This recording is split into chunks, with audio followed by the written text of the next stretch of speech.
Microsoft Windows has been the dominant operating system for PC gaming for decades now. From the golden age of DirectX to the rise of Game Pass, the company's been deeply embedded in the gaming industry. With its vast resources and basically monopoly control over the PC operating system market, Microsoft shaped the gaming landscape and tech landscape more than any other company. But here's the thing. Despite their overwhelming influence, Microsoft's consistently made decisions that hurt gamers. Dynamic gameplay that can happen only in Battlefield. Let's take a look.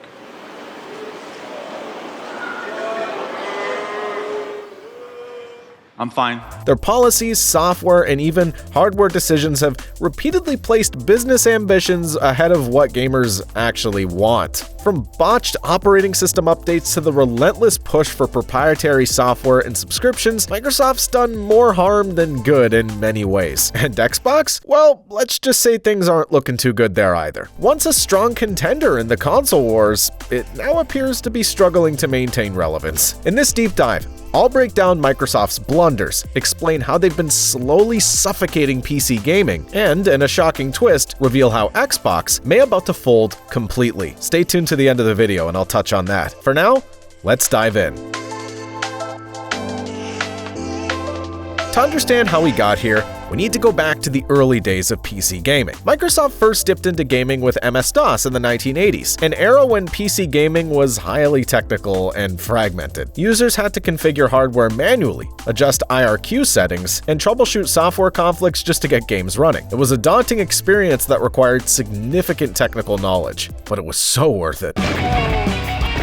Then came Windows 95, which revolutionized the gaming industry by introducing DirectX, a suite of APIs designed to simplify game development. DirectX eliminated much of the complexity that had plagued MS-DOS gaming, providing developers with a standardized way to create games that ran efficiently across various hardware configurations. This move made Windows the go-to operating system for gaming. As Microsoft solidified its dominance in PC gaming, it also ventured into the console market with the launch of the Xbox in 2001. The Duke, baby. The original Xbox was heavily based on PC architecture, and it featured a modified Windows 2000 kernel. This design choice made porting games between Windows and Xbox pretty seamless, further intertwining Microsoft's gaming ecosystems. Now, Microsoft's dominance over PC gaming hasn't always been a good thing.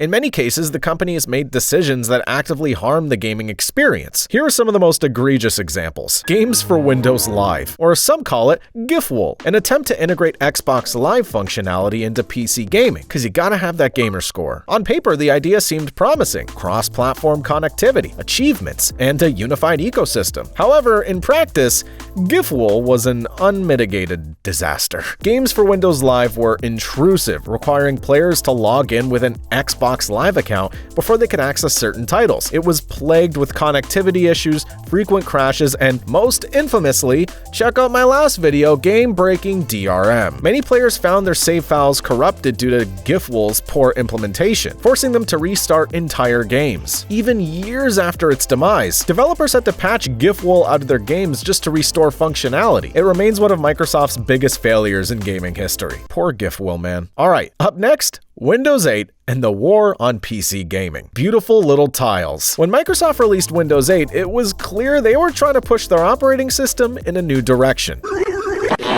Unfortunately, that direction wasn't friendly to gamers. The drastic shift to a touch-focused interface alienated traditional PC users. The Windows Store's restrictive policies threatened platforms like Steam, as Microsoft sought to make its store the primary hub for PC gaming. Industry leaders, including our little, lovely Gabe Newell, publicly criticized Windows 8, calling it a catastrophe. The backlash was so severe that Microsoft had to backtrack on several of its decisions and future updates. Nevertheless, the damage was done, and it became clear that Microsoft's primary goal was controlling the marketplace rather than enhancing the gaming experience, which says a lot about them today. Up next is Windows 10. I actually didn't mind Windows 10. Windows 10 was marketed as the last version of Windows.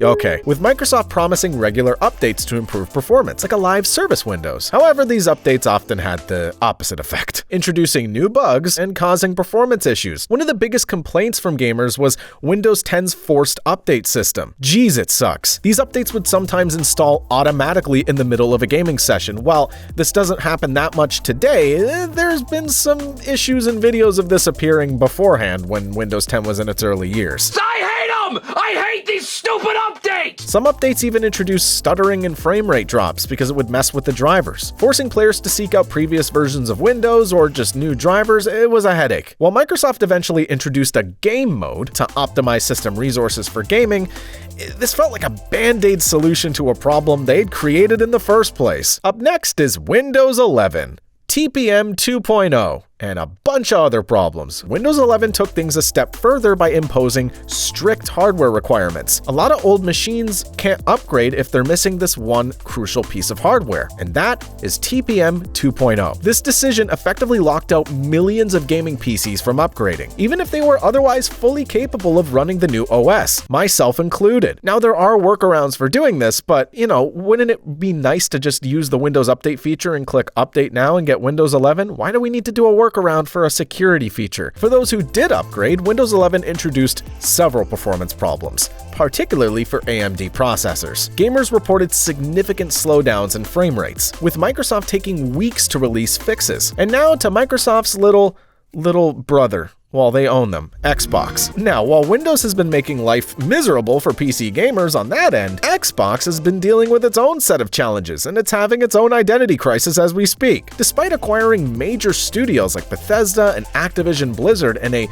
very public court battle, Xbox continues to lag behind PlayStation and Nintendo, which are so good at just doing their own thing. A lack of compelling exclusives has plagued Xbox for years. I mean, besides Halo and Forza's on PS5 now. While Sony has a back catalog of a million amazing exclusives like The Last of Us and God of War. Meanwhile, on Xbox's side, as of recent, the disastrous launch of Redfall and the lukewarm reception to Starfield only further reinforce the notion that Microsoft's gaming division is struggling to deliver quality experiences. And now for a shocking twist. Remember how I told you at the beginning of the video that Xbox was folding as of recently? Reports suggest that Microsoft may be considering full Steam integration on Xbox consoles. If true, this would be a game-changing move, as it would allow players to access their Steam libraries directly from Xbox hardware. It's clear that their plan is just effectively making it another way to play PC games. By aligning itself with Steam, Microsoft may be admitting that its own gaming marketplace is failing. I don't think they need to admit that, it's pretty clear. And now to touch on a subject that no other company seems to get as right as Microsoft has.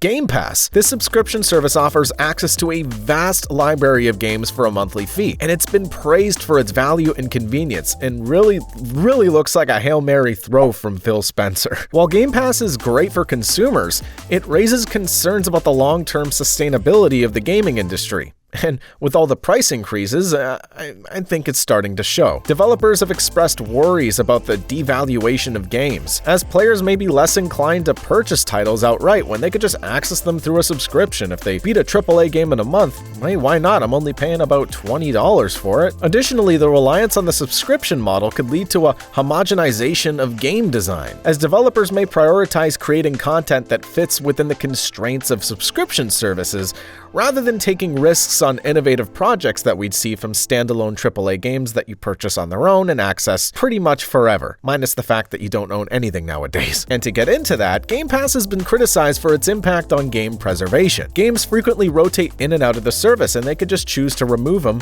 whenever they want. And while this argument can be made for almost anything we buy from a storefront nowadays, how many of you have lost access to a Steam game over the 15 years you've had your account? It's a lot lower than games that get shuffled out on a monthly basis on a Game Pass subscription that you need to keep paying for even if you're not using it. Their recent acquisitions of Bethesda and Activision Blizzard have been met with mixed reactions. Oh boy, they got a lot of money to burn, it seems. On the one hand, these acquisitions have the potential to bring more high-quality games to Xbox and PC. On the other hand, they raise concerns about the monopolistic practices and the concentration of power in the hands of a single company. I mean, they own Candy Crush now. What else is there to be said? The acquisition of Activision Blizzard in particular has been controversial due to that company's history of workplace misconduct and ethical issues. Oh boy, I don't even want to get into that. You could Google it. Critics argue that Microsoft's willingness to overlook these issues in pursuit of market dominance is indicative of a broader problem within the industry. Furthermore, there's the question of how these acquisitions will affect game development. Will Microsoft allow these studios to maintain their creative independence? Spoiler alert, not at all, because they just shut the door on Arkane. So yeah, freedom to an extent,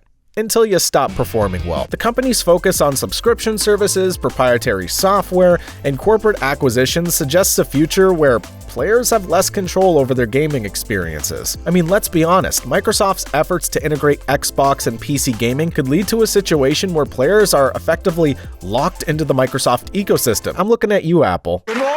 This could limit competition and innovation, as other platforms and services struggle to compete with Microsoft's dominant position and their beautiful, rich, walled garden. One of the defining features of PC gaming is the vibrant community of modders and content creators who enhance and expand upon existing games. I mean, look at that recent Fallout London mod that was a mod of Fallout 4, and that game is incredible, and it's a full-fledged game on its own. None of that would exist with Microsoft because their policies and practices have often been at odds with this community. One big example is the introduction of the Universal Windows Platform, also known as UWP or UP. This was introduced with Windows 10 and was seen as a threat to modding, as UP apps are more difficult to modify than traditional Win32 applications. While Microsoft since walked back some of these restrictions, the initial move was indicative of a broader trend towards locking down the PC platform. Now, despite the many criticisms I fired at Microsoft during this video so far, there's still potential for the company to make positive changes that benefit gamers. If Microsoft continues to embrace cross-platform play and interoperability, it could help break down the walls between different gaming platforms and create a more unified experience for players. And Microsoft has the resources and influence to drive positive change within the industry. They're freaking rich. By prioritizing ethical practices, supporting independent developers,